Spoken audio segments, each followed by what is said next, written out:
오늘 본문 말씀에서 기뻐하라, 항상 기뻐하라, 다시 말하노니 기뻐하라, 주 안에서 기뻐하라 권고하고 명령하고 있습니다. 어떻게 항상 기뻐할 수 있을까요? 기쁨이란 상태를 말하는 단어입니다. 내 마음이 즐겁고 내 마음에 이렇게 흥이 나는 상태를 기쁨이라고 말하는데, 우리가 기뻐한다는 것, 이걸 어떻게 이룰 수 있을까요? 이것은 피할 수 없는 명령이고, 이건 그냥 외면할 수 없는 하나님의 아주 지엄한 우리들에게 책임이고 또한 의무이기 때문입니다.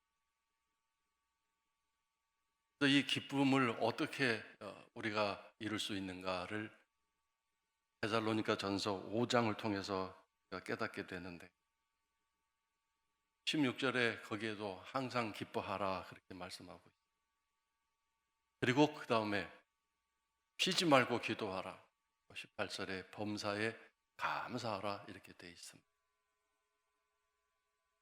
기쁨, 이 즐거움은 신앙에 있어서 최고의 표현이고 우리가 이루어야 할 신앙적인 최고의 최상의 열매입니다. 그러므로 이 열매는 우리가 맺고 싶어서 맺을 수 있는 것이 아니라 먼저 기도하는 삶을 시작할 때, 쉬지 않고 기도할 때, 그 삶에서 이제 기쁨의 열매로 나아갈 수 있습니다. 근데 여러분, 우리들의 삶을 한번 생각해 보시면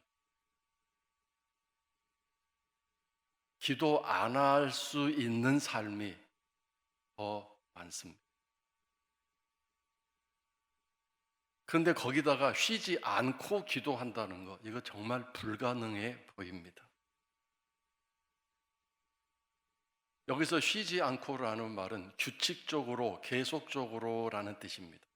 하루 24시간 365일 기도만 하라는 그런 시간의 연속성을 말하는 게 아니라, 오늘 기도했으면 내일도 기도하고 모레도 기도하고, 성경에서 말하는 이 시간의 단위에서 최소의 단위는 하루이기 때문에 하루라는 시간 속에서 정말 하나님이 받으실 만한, 하나님이 들으실 만한 그런 진정한 기도를 계속하여 쉬지 않고 하는 것을 말합니다. 음식은 배가 고프기 때문에 당연히 본능적으로 먹습니다. 잠자는 것도 마찬가지입니다. 몸을 씻는 일도 마찬가지입니다. 이건 본능적으로 하는 일들, 쉬지 않고 계속해서 규칙적으로 하는 일들이 있습니다. 그 일을 중단하게 되면 사는 일이 복잡해지고 힘들어지고 어려워지기 때문에 그 일은 본능적으로 합니다.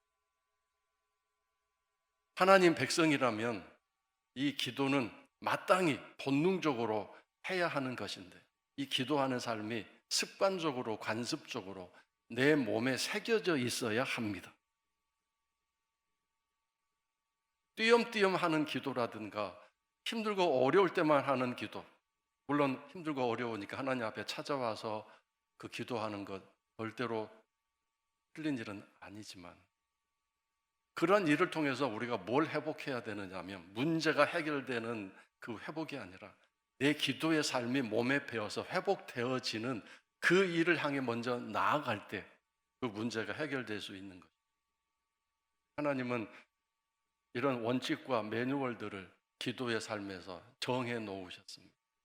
이걸 모르면 그냥 문제만 해결해 달라고 하는 기도만 하게 되면은 하나님은 아시죠. 그 도움을 주시면 곧바로 기도 중단하고 다시 하나님과 관계가 멀어질 것을 아시기 때문에, 우리의 영적인 준비와 신앙적인 준비가 그 어려움 속에서, 고난 속에서 다시 관계 회복되어지기를 원하는 그 일이 우선적인 것이죠. 그래서 이런 기도의 삶을 계속해서 규칙적으로 매일매일 본능적으로, 신앙적인 본능적으로 기도를 빼지 않는, 빠뜨리지 않는, 아무리 바쁘고 아무리 힘들고 아무리 피곤해도 이 기도의 삶을 본능적으로 하게 되는 이 삶을 해 나갈 때, 그 다음에 감사의 삶이 이루어질 수 있습니다. 범사에 감사하라고 했기 때문에 모든 일에 감사할 수 있는 전천후 감사의 사람이 될 수 있습니다. 이 감사한다는 게 오늘 추수감사 주일날 우리가 함께 살펴볼 말씀입니다. 감사는 감사할 일이 있어서만이 아니라, 이 범사에 감사라는 말은 감사할 수 없는 일인데도 감사할 수 있게 되는 상황을 말합니다. 그런 신앙의 상태를 말합니다. 그것은 내 입으로, 내 심령으로 고백되어지고 그것이 내 삶으로 드러나야 합니다. 기쁨은 내 안의 상태이지만 물론 그것이 밖으로 표현되어질 수 있는 웃음과 또는 어떤 말로 표현되어질 수 있는데, 바로 그러한 것들이 감사로 연결되어지는 거죠. 그래서 감사와 기쁨은 서로 연결되어져 있습니다. 동면의 양면입니다. 손바닥의 양면입니다. 감사 없는 기쁨이 있을 수 없고 기쁨 없는 감사가 있을 수 없는 것입니다. 그래서 쉬지 않고 기도하는 삶 속에서 모든 환경과 조건 속에서 하나님의 살아계심을 믿고 나를 지켜 보호하시는 그 하나님의 능력을 믿고 그 하나님의 사랑 안에서 우리가 살아나갈 때 그 삶 속에서 하나님이 주시는 이런저런 은혜들을 감사하게 되고, 그 다음에 이 감사는 과거를 감사하고 내게 베풀어 주신 그 깨달음이 있게 됨과 동시에 나의 현재와 미래를 감사하게 됩니다. 하나님이 하실 일들, 나를 지켜주시고 보호하실 그 하나님의 사랑을 믿기 때문에 현재와 미래를 감사하게 되는 거죠. 그러니 그 삶 속에서 기쁨이 샘솟게 되고 하나님을 찬양하는 즐거운 노래가 늘 넘쳐나게 되는 거예요. 그래서 오늘 우리들의 신앙적인 삶에서 최종적인 모습은 늘 기뻐하고 즐거워하고 웃고, 그리고 늘 하나님을 찬양하는 삶이 되어야 할 터인데, 오늘 우리들의 기도가 잠자고 있고 기도가 띄엄띄엄 되어져 있고 기도가 형식적인 기도만 되는 삶이 된다면 이 어렵고 혼탁한 세상 속에서 감사할 일이 뭐가 있겠습니까? 둘러보면 늘 부족하고 둘러보면 늘 약하고 오히려 불평과 절망과 두려움이 가득한 세상 아니겠습니까? 그러나 참된 기도를 통해서 감사가 내 마음에 회복되어지고 그 감사로 인해서 하나님이 하실 일들을 소망하며 믿으며 살아갈 때 내 심령 깊은 곳에서 근원을 알 수 없는 기쁨이 샘솟게 될 것입니다. 어제 우연히 소방관 얘기를 들었는데, 북한산에서 근무하시는 소방관이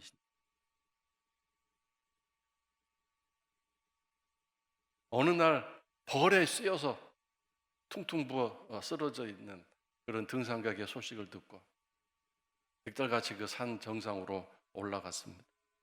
그 육중한 분을 업고 이제 헬기가 도착할 수 있는 그곳까지 내려가는데 얼마나 힘든지, 중간에서 쉬고 싶은데 쉬었다가는 다시 일어나지 못할 것 같아서, 그리고 너무 좀 퉁퉁 부어서 위급한 상황이라 쉴 수도 없어서 이를 악물고 땀을 뻘뻘 흘리면서 이제 헬기장까지 내려가서 헬기에 태워서 보내드렸다고 합니다.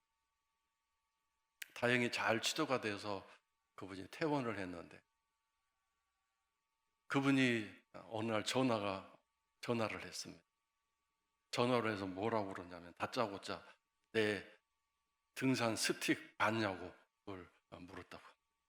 그러면서 이건 비싼 스틱인데 그걸 찾아야 된다고.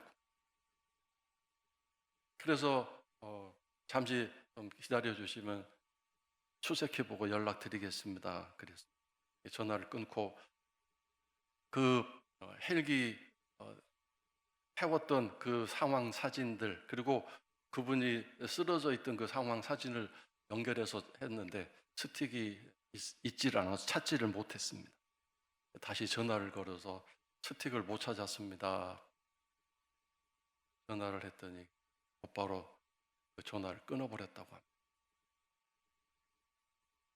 그 어디에도 그 단 한마디, 저같이 무거운 사람을 이렇게 업고 구출해 주셔서 고맙습니다. 얼마나 수고하셨습니까? 이런 장황한 감사가 아니더라도 고맙습니다. 감사합니다. 이 한마디라도 했으면 좋았을 텐데 그런 한마디도 없이 그 비싼 스틱 잃어버렸다는 것, 못 찾았다는 것 때문에 혀를 차면서 전화를 끊었다는 얘기를, 소방관 얘기를 듣고, 이 사람은 감사를 모르는 사람이죠. 감사를 모르는 사람이니 평생 기쁨을, 제대로 된 기쁨을 누리며 살지 못하는 것이 분명할 것입니다. 바로 앞에 감사할 일을 놓고도 그것을 감사를 못하고 있으니 무슨 감사할 일이 그 사람 평생의 삶에, 일상적인 삶에 있겠습니까? 우리도 마찬가지가 아닌가 생각합니다. 감사할 일이 있어야만 감사한다는데 그 감사할 일도 내 기준이죠. 내 성향이죠. 내 입맛에 따른 거죠. 그 사람들의 각각 감사하고 고맙습니다 하는 게 다 다르잖아요.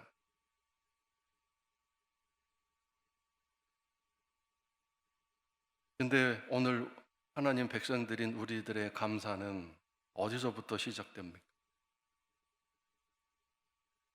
감사할 일이나 좋은 일에서 감사가 아니라 우리의 감사는 그 원형은, 시작점은, 출발점은 하나님과의 관계에서부터 시작돼요. 하나님 그분이 감사하고 그 하나님 그분이 내게 너무도 고마운 분이라는 사실을, 이걸 알고 깨달아야만 그 다음에 이제 감사가 발전되고 성장되고 성숙되는 거죠. 근데 만약에 우리의 감사가 하나님이 내게 어떤 좋은 일을 베풀어 주시고 내가 원하는 일을 해 주시고 나는 기대도 않은데 너무도 좋은 일을 어느 날 갑자기 펑 하고 터뜨려서 내게 해 주시면 그것이 감사다라고 하나님과의 관계에서 생각하는 감사라면 이것도 참 어려운 일입니다. 하나님 그분을 감사하는 것.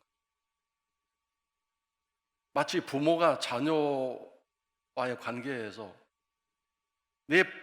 나에게 부모가 뭔가 좋은 일을, 멋진 일을, 훌륭한 후원을 해 주셨기 때문에 내가 부모님 감사합니다, 어머니 감사합니다 하는 게 아니라 아버지, 어머니 계신 그 자체가 나는 너무도 감사하고 고맙습니다.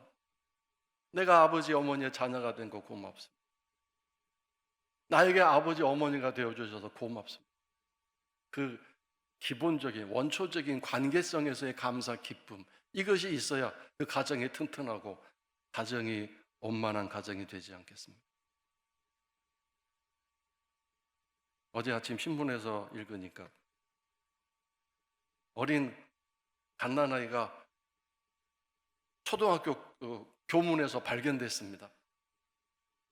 그래서 그 아이가 어떻게 해서 고아원 들어가고 입양이 되고, 그러나 길거리에서 잠을 자고 먹을 걸 제대로 먹지 못하고 두드려 맞고 비참하게 성장했습니다. 중학교 무렵부터 가방에다가 칼을 품고 다녔다. 나를 버린 내 부모를 만나면 내가 그 부모를 찔러 죽일 거다. 이런 마음을 가지고 나를 이렇게 비참하게 만든 부모에게 내가 원수를 갚겠다. 그런 마음으로 칼을 품고 다녔다.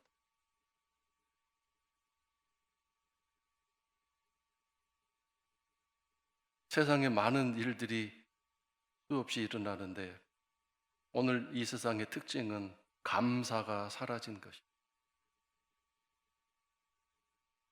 아니, 세상 모든 상황에서는 제쳐놓고 우리 하나님 믿는 백성들 사이에서 이 감사가 사라졌습니다.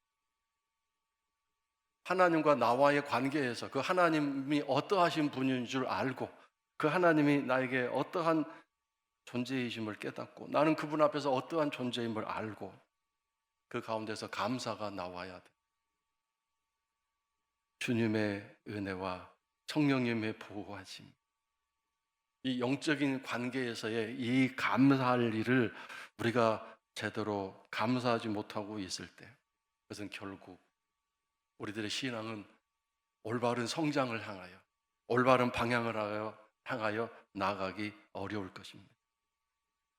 그러므로 여러분, 첫 번째로 제가 여러분과 함께 나누고자 하는 말씀은, 감사는 기도에서 오는 것이고, 그리고 그 감사는 기쁨을 열매 맺는다는 이 사실을 꼭 잊지 마시기 바랍니다.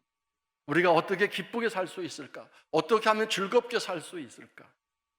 맛있는 것을 먹고 좋은 친구들과 만나서 대화를 하고 아주 멋있는 곳에 여행을 가고 돈이 많아서 내 마음대로 물건을 사고 이런 일을 통해서 기쁨을 얻는 것, 그것은 세상적인 방법. 우리 하나님 믿는 백성들은 올바르게 하나님과의 관계에서 기도를 하고 그 기도의 삶에서 하나님이 내 마음속에, 내 삶 속에서 주시는, 내게 이미 주셨던 것을 보게 하시고 앞으로 나를 통해 이루고자 하실 하나님의 그 놀라운 계획들을 보면서, 하나님 감사합니다, 나 같은 사람에게 이렇게 놀라운 계획을 갖고 계셨군요, 지난날에 나에게 이렇게 많은 사랑을 베푸셨군요 라고 감사하는 마음을 갖게 될 때 그 삶에 놀라운 근원을 알 수 없는 기쁨이 샘솟게 된다는 것, 이걸 첫 번째로 말씀드렸습니다. 두 번째로, 감사의 사람에게 샬롬이 찾아옵니다. 샬롬은 평화인데, 이 평화는, 샬롬이 말하는 평화는 관계의 평화입니다. 관계의 화평입니다. 감사하는 이 귀한 삶 속에 하나님은 모든 삶에서 평화가 넘치도록, 샬롬이 넘치도록 지켜주시고 보호해 주십니다. 모든 관계가 화목하고 평안합니다. 불평과 불만의 삶에는 이 기쁨이 올 수 없는 것이고, 그 다음에 관계가 화평과 화목의 일이 일어날 수 없는 건데요. 여러분, 당장 내 몸과 나와의 관계를 한번 생각해 보세요. 내가 내 몸과 불화하면 어떤 일이 일어나나요? 소화도 안 되고 밥맛도 없고 신경통도 일어나고 몸이 무거워서 얼굴빛도 안 좋고, 이 내 몸과 나와의 관계가 화목할 때 거기에서 즐거움과 기쁨이 있는 것 아니겠습니까? 근데 여러분, 이 삶을 대표적으로 잘 살았던 사람이 다윗인데요. 다윗은 모든 관계가 평화하고 화목하고 화평했습니다. 이것은 바로 감사에서 오는 일이었는데, 살펴보면 다윗의 삶에 감사할 일이 어디 있겠습니까? 감사할 일은 사실 하나도 없었습니다. 그가 도망자의 삶을 살 때 100% 불평과 불만, 절망의 삶일 수밖에 없었습니다. 다윗이 그 사울에게 잘못한 게 뭐가 있습니까? 아무것도 없습니다. 단지 그가 너무 전쟁을 잘해서 사울 왕보다 더 전쟁을 능히 했기 때문에 백성들이 다윗을 좀 더 칭찬하고 다윗을 좀 더 높였을 뿐입니다.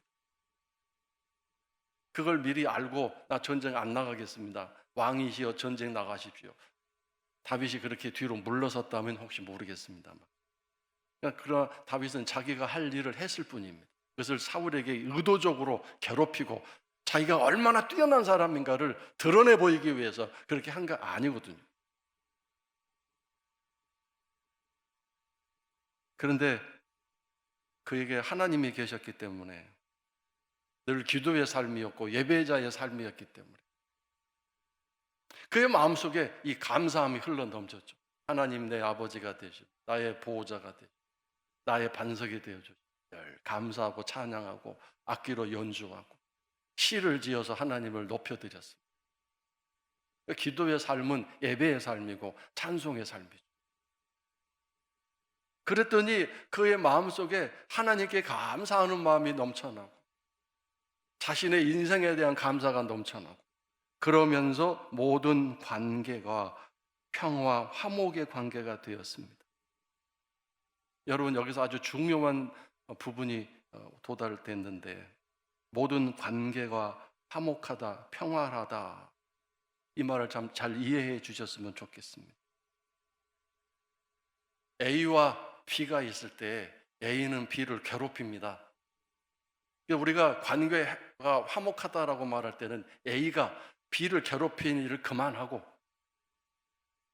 B를 학대하는 일을 그만두고 그 관계가 이렇게 잘 이어졌을 때 우리는 관계가 화목하다, 평화롭다고 말하는데, 오늘 여기서 샬롬은 그런 의미를 넘어서는 것입니다. A는 여전히 B를 괴롭히고 학대합니다. 비난합니다. 그럼에도 불구하고 이 B에게는 이 A가 주는 이 공격, 비난, 학대가 전혀 영향을 끼치지 않습니다. 그리고 이 A에 대한 그 어떤 미움과 원한도 있지 않습니다. 그래서 이 샬롬의 관계란 나의 상태, 나의 어떤 모습을 말하는 것입니다. 다윗을 보십시오. 아무 잘못도 없는데 그를 죽이려고 쫓아다니는 사울 왕에게 뭐라고 얘기했습니까? 단 한마디도 비난하거나 욕설을 하지 않았습니다. 여전히 나의 주인이시여, 나의 주군이시여, 왕이시여, 호칭을 제대로 정성을 다해 불렀습니다. 단 한 번도 반말하지 않았습니다. 어찌하여 저를 죽이려고 하십니까? 이렇게 예의를 다 갖추어서 하고 싶은 얘기 했을 뿐이에요. 이게 바로 관계의 화목인 것이에요. 우리가 이 샬롬의 관계를 오해하고 있기 때문에 그래서 늘 괴롭고 힘들고 어렵습니다. 왜 저 사람은 나를 늘 괴롭히는가? 왜 저 사람은 나를 계속 힘들게 하는가? 또는 사람뿐만 아니라 왜 이 일은 빨리 끝나지 않고 나를 이렇게 힘들게 하는가? 왜 직장 일은 나를 이렇게 힘들게 하는가? 그런 일들, 또는 여러분 몸의 약한 부분들 많습니다. 위장도 안 좋으신 분이고, 대장에 문제가 있는 분, 신경통에 문제가 있는 분, 그 늘 몸이 나를 괴롭혀서 나와 화목하지 못하는 분도 있습니다. 그러나 그래서 샬롬은 그런 상황이 있을지라도 감사하는 사람에게 이루어지는 강력한 하나님의 보호, 하나님의 그 막이 쳐지는 상황을 말합니다. 그래서 원수가 보는 앞에서도 아침에 그 작은 초라한 제대로 된 밥상이겠습니까? 빵 몇 조각에다가 가죽 주머니에 든 물 한 모금 마시면서 그걸 먹고 또 출발했겠죠. 바로 원수가 앞에서 쫓아오는데 그것을 제대로 먹고 소화할 수 있는, 그것은 뭘 말하는 건가요? 마음에 감사가 있는 것이고, 그 아침에 그래도 그 작은 몇 개의 보잘것없는 빵일지라도 그것을 먹을 수 있는 걸 감사하고, 그 마음에 그런 화평과 평안함이기 때문에 소화가 잘 되고 또 열심히 도망 다닐 수 있었지 않겠습니까? 그 샬롬이라고 하는 것은 끝없는 외부의 공격과 환난과 위험과 그 많은 어려움이 있을지라도 그것들이 내게 영향을 끼치지 않는 관계, 이것을 샬롬의 관계, 평화의 관계라고 말하는 거예요. 왜 그럴까요? 다윗이 고백한 것처럼 하나님은 나의 피난처시오, 나의 산성이시오, 나의 요새이시오, 내가 그 안에 피할 바위가 되시며 나의 구원의 뿌리시오. 이렇게 고백했, 하나님이 그를 지켜 보호해 주셨기 때문에 어떤 사람에게 이런 하나님의 보호와 하나님의 지켜주심, 붙들어 주심이 있을까요? 감사하는 사람, 즉 찬송과 기도와 예배의 삶이 계속되는 삶이죠. 성도 여러분들에게 이 감사의 삶을 계속 살 수 있게 되셔서 여러분 몸과 마음의 삶의 이 샬롬의 복이, 평화의 복이, 화평의 복이 늘 충만하시기를 주의 이름으로 축원합니다. 물론 다윗도 감사가 무너지고 절망이 오는 순간, 쓰러지고 넘어지는 순간 위급한 때를 맞이하기도 했습니다. 실수도 했고 어떤 실패도 했습니다. 너무도 상황이 위급하고 너무도 상황이 막 힘드니까 그 감사가 사라지고 불평 절망이 올 때 하나님의 보호막이 깨지고 자신의 인간적인 방법으로 피난처를 삼아 막 달려갔다가 거기서 정말 위급한 상황을 만나기도 했지만 다시 이 감사함을 회복했을 때 그가 그 위급한 상황 속에서 벗어나고 탈출하고 그런 세월을 10여 년 이상을 살면서 결국 승리의 삶을 살았던 것 아니겠습니까? 정말 여러분, 우리 성도 여러분들의 기도와 예배와 그리고 찬송의 삶을 통해서 감사의 복이 성도 여러분 심령 속에 가득 채워질 수 있기를 주의 이름으로 축원합니다. 그래서 언젠가 때가 되면 감사 일기 이렇게 써가지고 하루에 3가지씩 감사할 걸 노트에 써서 뭐 한 달이나 2달 동안 우리가 좀 실험을 좀 해봤으면 좋겠어요. 그래서 날마다 의도적으로 3가지씩 감사를 쓰고 기도하고 그래서 그걸 한 3달 정도, 2달 정도 계속해 보면 어떨까 그런 생각이 듭니다. 마지막 3번째로 감사하는 삶에 오병이어의 기적이 옵니다. 부활의 기적이 옵니다. 보리빵 5개와 작은 잔챙이 민물 생선 2개, 어린 소년의 점심 한 끼 식사였습니다. 성인도 아닌 어린 아이, 소년의 한 끼 도시락이었으니 그 양이 얼마나 작고 그리고 그 가난하던 시절에 어린아이가 먹으러 왔으니 우리 생각하는 뭐 도시락 통에다가 멋지게 싸가지고 온 게 아니라 천에다 이렇게 둘둘 말아서 초라하게 가져왔을 것입니다. 근데 예수님은 그것을 받으시고 한 손에 막 들어갈 만큼 작은 5개의 보리빵과 우리 성경에는 떡으로 되어 있지만 빵이죠 사실은. 그 5개의 빵과 작은 잔챙이 소금에 절인 생선 2개를 손에다 드시고 양손으로 드셨는지 한 손으로 드셨는지 드시고 축사하셨다고 마가복음 6장에 기록하고 있습니다. 근데 여러분 여기서 축사하셨다, 축복하셨다라는 단어는 감사를 드렸다 그 뜻. 예수님이 그걸 손에 드시고 감사 기도를 하나님께 올려드립니다.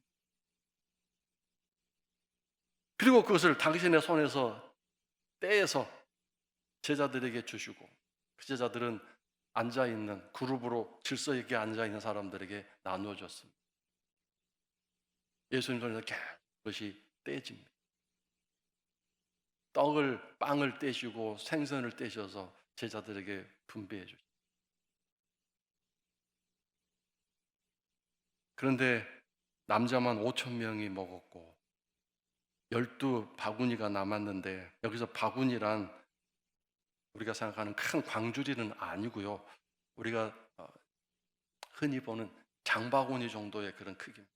거기에 12개가 가득 찰 만큼 남았습니다. 여러분, 만약에 이렇게 정말 맛도 없는 작은 보리빵 5개, 작은 잔챙이 소금에 절인 짜디짠 양념으로 쓰려고 가져온 그런 생선 2개가 아니라 정말 멋있고 맛있는 막 너무도 좋은 음식을 누군가가 딱 드렸다면 그날 그 오병이어의 기적에 얼마나 엄청난 기쁨과 즐거움이 일어났을까요?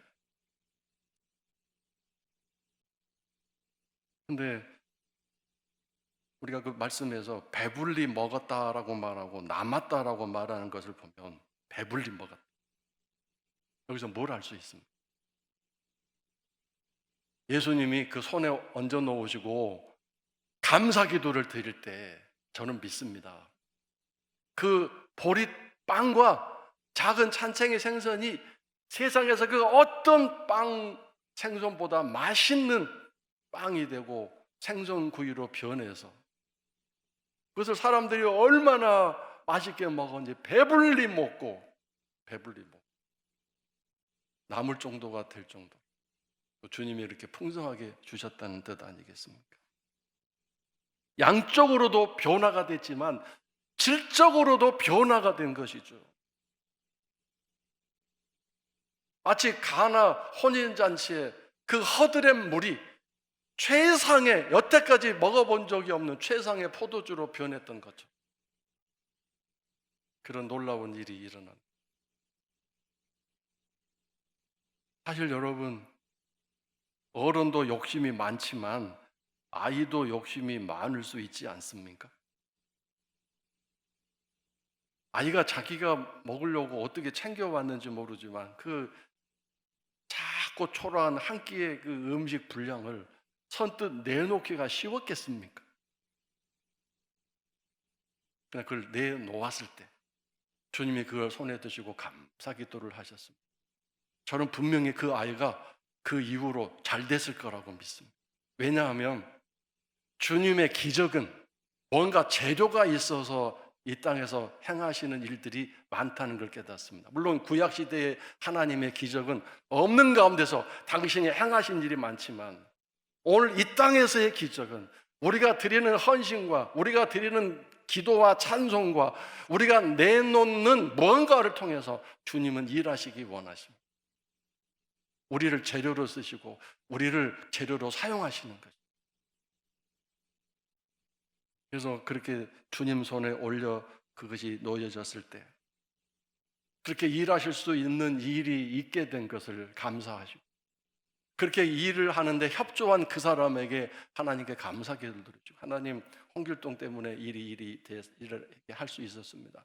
하나님 너무 감사합니다. 홍길동 때문에 너무 감사합니다. 이런 기도가 하나님께 올려드리는 주님의 감사기도 아니었을까요?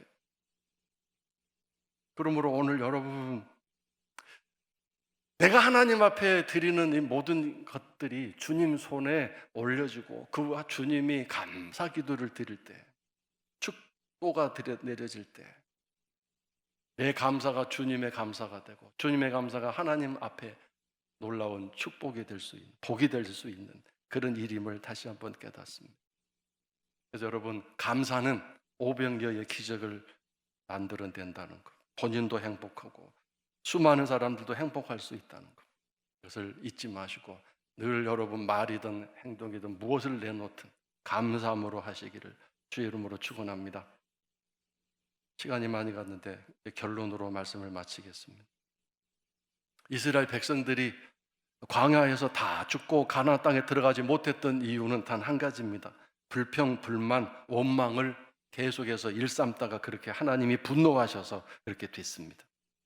감사할 일이 너무 많은데 그것을 당연하게 여겼고 그 감사할 일을 감사하러 깨닫지 못하는, 그것이 전혀 감사할 일이라고 하는 것을 알지 못하는 무지함, 영적인 무지함 때문에 일어났는데 결국 그것은 그 이스라엘 백성, 출애굽한 이스라엘 백성들, 애굽에서 살다 보니까 그 사람의 됨됨이, 사람 구조 자체가 감사할 줄 모르는 상태가 된 거 아니겠습니까?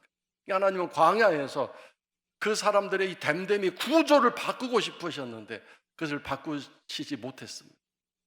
하나님 능력으로 바꿔라 하면 펑하고 바꿔지는 것이 아니라 깨닫고 그것을 내 스스로 고백하고 그것을 인지하고 하나님 앞에 내놓는 그것이 진정한 감사이기 때문에 내가 내 스스로 하나님 앞에서 바꿔주고 변화되는 나의 순종, 나의 포기, 이게 필요하기 때문이죠.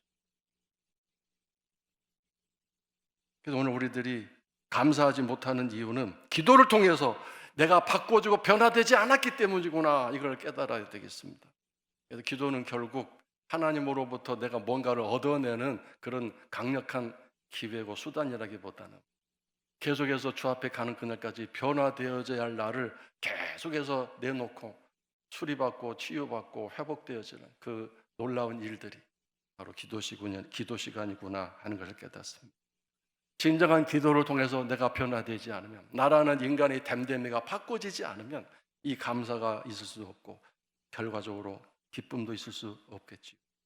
오늘 마지막 성경 구절 시편 50편 23절을 읽고 마치려고 합니다. 화면에 말씀이 나오는데 우리 다 같이 함께 저 말씀을 읽겠습니다.